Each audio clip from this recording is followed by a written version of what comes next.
जय माता दी। आप सभी को शारदीय नवरात्रि की हार्दिक शुभकामनाएं। आज की इस वीडियो में हम आपको सुनाएंगे नवरात्रि के दूसरे दिन सुनी जाने वाली माता ब्रह्मचारिणी की संपूर्ण व्रत कथा, जो नवदुर्गा स्वरूप में माता का दूसरा स्वरूप है। नवरात्रि का दूसरा दिन इन्हीं माता को समर्पित है। दूसरे नवरात्रि में माता ब्रह्मचारिणी को प्रसन्न करने के लिए ही व्रत किया जाता है। साथ ही आप सुनेंगे माता ब्रह्मचारिणी की पूरी पूजा विधि। आपसे प्रार्थना है कि यह कथा अंत तक अवश्य सुनें, क्योंकि अधूरी कथा सुनेंगे तो पाप लगेगा। और कथा शुरू होने से पहले हमारे चैनल को सब्सक्राइब करके एक बार कमेंट में दिल से जय माता दी अवश्य लिखें। माता ब्रह्मचारिणी नवरात्रि के दूसरे दिन इस कथा को सुन रहे सभी भक्तों पर अपनी विशेष कृपा बरसाए। तो आइए अब शुरू करते हैं नवरात्रि के दूसरे दिन पर नवदुर्गा के दूसरे स्वरूप माता ब्रह्मचारिणी की कथा। तो प्रेम से बोलिए श्री गणेशाय नमः। ओम जयंती मंगला काली भद्रकाली कपालिनी दुर्गा क्षमा शिवा धात्री स्वाहा स्वदा नमोस्तुते। स्वाहा स्वदा नमोस्तुते। देवी ब्रह्मचारिणी का यह स्वरूप तपस्विनी का है। ब्रह्मचारिणी का अर्थ होता है तप का आचरण करने वाली। इनका स्वरूप अत्यंत ही तेजमय और भव्य है। माँ ब्रह्मचारिणी अपने दाहिने हाथ में जपमाला और बाएं हाथ में कमंडल धारण करती है और श्वेत वस्त्र पहनती हैं। इनकी पूजा के दिन साधक का मन स्वाधिष्ठान चक्र में स्थित होता है। माँ दुर्गा का यह स्वरूप भक्तों को सिद्धों को अनंत फल प्रदान करता है। इनकी उपासना से तप, त्याग, वैराग्य, सदाचार और संयम की वृद्धि होती है। देवी ब्रह्मचारिणी की आराधना से अनंत फल की प्राप्ति एवं तप, त्याग, वैराग्य, सदाचार, संयम जैसे गुणों की वृद्धि होती है। जीवन के कठिन संघर्षों में भी व्यक्ति अपने कर्तव्यों से विचलित नहीं होता। माँ ब्रह्मचारिणी देवी की कृपा से उसे सर्वत्र सिद्धि और विजय की प्राप्ति ही होती है। लालसाओं से मुक्ति के लिए माँ ब्रह्मचारिणी का ध्यान लगाना अच्छा होता है। माँ ब्रह्मचारिणी का पूजन करने से आलस्य, अहंकार, लोभ, असत्य, स्वार्थ व ईर्ष्या जैसी दुष्प्रवृत्तियाँ स्वतः ही दूर हो जाती हैं। माता ब्रह्मचारिणी का स्मरण करने से एकाग्रता एवं स्थिरता आती है। साथ ही बुद्धि, विवेक व धैर्य में भी वृद्धि होती है। माता ब्रह्मचारिणी की कथा के अनुसार माँ ब्रह्मचारिणी ने अपने पूर्व जन्म में राजा हिमालय के घर में पुत्री के रूप में जन्म लिया था। तब देव ऋषि नारद के उपदेश से इन्होंने भगवान भोलेनाथ शिव शंकर को अपने पति के रूप में प्राप्त करने के लिए अत्यंत कठिन तपस्या की थी। इस दुष्कर तपस्या के कारण इन्हें तपस्चारिणी अर्थात ब्रह्मचारिणी नाम से अभिहित किया गया। कथा के अनुसार 1000 वर्षों तक माँ ब्रह्मचारिणी ने केवल फल मूल खाकर व्यतीत किए और 100 वर्षों तक केवल शाक पर निर्वाह किया। कुछ दिनों तक कठिन उपवास रखते हुए देवी ने खुले आकाश के नीचे वर्षा और धूप के भयानक कष्ट भी सहे। कई हजार वर्षों की इस कठिन तपस्या के कारण ब्रह्मचारिणी देवी का शरीर एकदम क्षीण हो चुका था। उनकी यह दशा देखकर उनकी माता मैना देवी अत्यंत ही दुखी हुईं और उन्होंने इस कठिन तपस्या से विरक्त करने के लिए आवाज़ दी कि उमा। तब से देवी ब्रह्मचारिणी का एक नाम उमा भी पड़ा। उनकी तपस्या से तीनों लोकों में हाहाकार मच गया। देवता, ऋषि, सिद्धगण, मुनि सभी देवी ब्रह्मचारिणी की इस तपस्या को अभूतपूर्व पुण्यकृत बताते हुए उनकी सराहना करने लगे। अंत में पितामह ब्रह्मा जी ने आकाशवाणी के द्वारा उन्हें संबोधित करते हुए प्रसन्न स्वर में कहा, हे देवी ब्रह्मचारिणी, हे महामते, आज तक किसी ने भी ऐसी कठोर तपस्या नहीं की जैसे कि तुमने भगवान शिव शंकर को पति के रूप में प्राप्त करने के लिए की है। अतः तुम्हारी मनोकामना सर्वोत्भावेन परिपूर्ण होगी। भगवान चंद्रमौली आदि शिव शंकर तुम्हारे पति होंगे। तुम्हारा भगवान शिव शंकर से विवाह अवश्य होगा। तुम उनकी सुहागन बनोगी।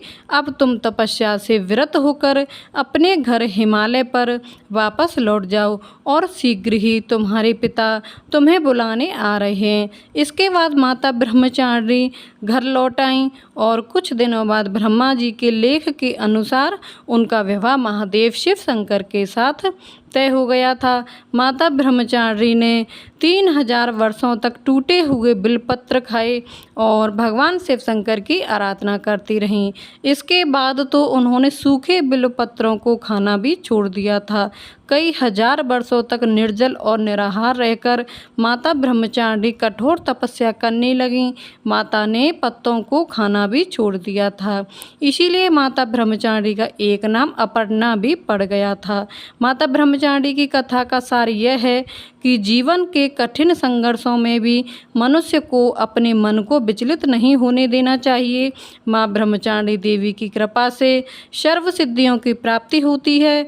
दुर्गा पूजा के दूसरे दिन इसीलिए आवश्यक रूप से देवी ब्रह्मचारिणी की पूजा उपासना करके उन्हें प्रसन्न किया जाता है।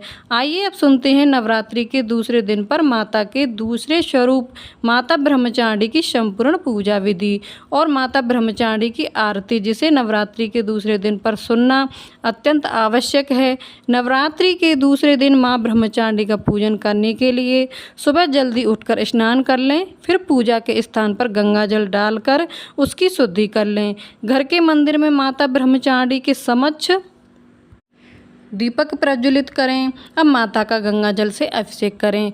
अब माता को अर्घ दें। इसके बाद माता रानी को अक्षत, सिंदूर और लाल पुष्प अर्पित करें। फिर प्रसाद के रूप में माता रानी को फल और मिठाई चढ़ाएं। धूप और दीपक जलाकर दुर्गा चालीसा का पाठ करें और फिर माता ब्रह्मचारिणी की आरती करें।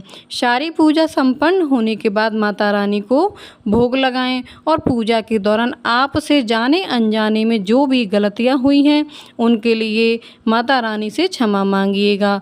नवरात्रि के दूसरे दिन इन श्लोकों और स्तुतियों के द्वारा माता ब्रह्मचारिणी की पूजा की जाती है। देवी सर्वभूतेषु माँ ब्रह्मचारिणी रूपेण संस्थिता नमस्तस्यै नमस्तस्यै नमस्तस्यै नमो नमः। ददानाकर पद्माभ्यम अक्षमालाकमण्डलम देवी प्रसिद्ध तू मयि ब्रह्मचारिणे नमः। तथा नवरात्रि के दूसरे दिन पर माँ ब्रह्मचारिणी को गुड़हल और कमल के फूल अवश्य चढ़ाएं, क्योंकि यह माता ब्रह्मचारिणी के सबसे प्रिय पुष्प हैं।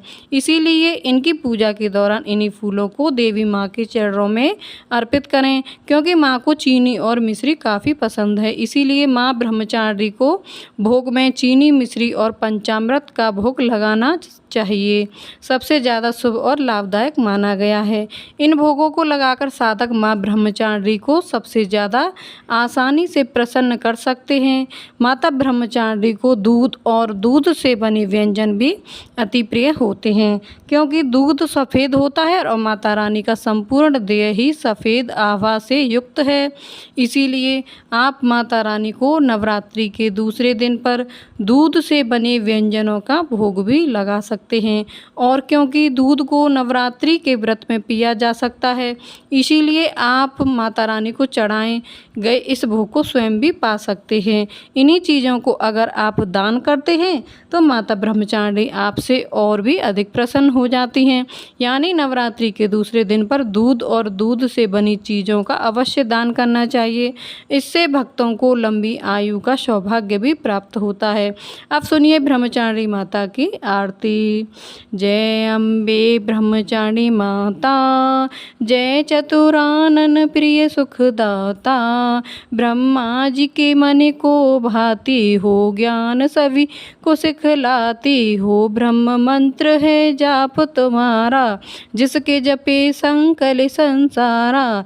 जय गायत्री वेद की माता, जो मन निस दिन तुमको ध्याता। कमी कोई रहने ना पाए, कोई भी दुख दुख सहन ना पाए, उसके विरती करे ठिकाने, जो तेरी महिमा को जाने।